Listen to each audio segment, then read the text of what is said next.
Let me tell you something. When you walk through these doors and you lift your hands to pray, I want you to remember that you're talking to Almighty, all-knowing, all-powerful God, the creator of heaven and earth. The blast of his nostrils can split the cedars of Lebanon. He holds the seven seas in the palms of his hand. He weighs the mountains in a scale and the hills in the balance. You can ask him for things so staggering, so big, that God slides out of his chair and sits on the edge and says to the angels, did you hear what he said? Ask him, ask him, ask him for things that are impossible, because with God nothing is impossible. Ask him to defeat the giants in your life, because our God is a giant killer. Ask him to divide the sea before you and to bury Pharaoh and watch him turn your enemies into fish food. Ask him to send fire from heaven as he did for Elijah, and he will. Ask him to walk with you in the fire of the fiery furnace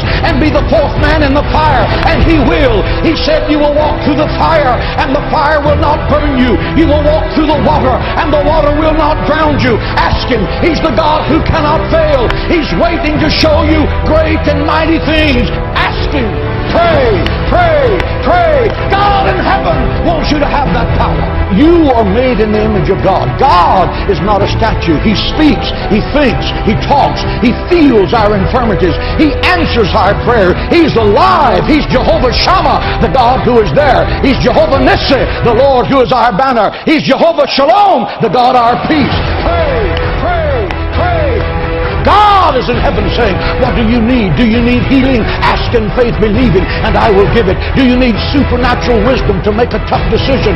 Ask of me, and I will lead you in paths of righteousness for your name's sake. Do you need peace that surpasses understanding? Ask, ask, ask, for nothing is impossible to those that believe.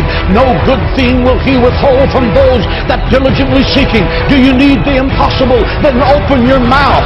Open your mouth in faith, believing. You're not talking to the President of the United States. You're not talking to Bill Gates. Both of them together can't control their next breath. You're talking to the Creator of heaven and earth. He owns the cattle on 1,000 hills. He uses gold for asphalt on the streets of heaven. He moves mountains. He divides seas. He'll give you wells you didn't dig, vineyards you didn't plant, houses you didn't build. He will make you the head and not the tail, because nothing is impossible to you.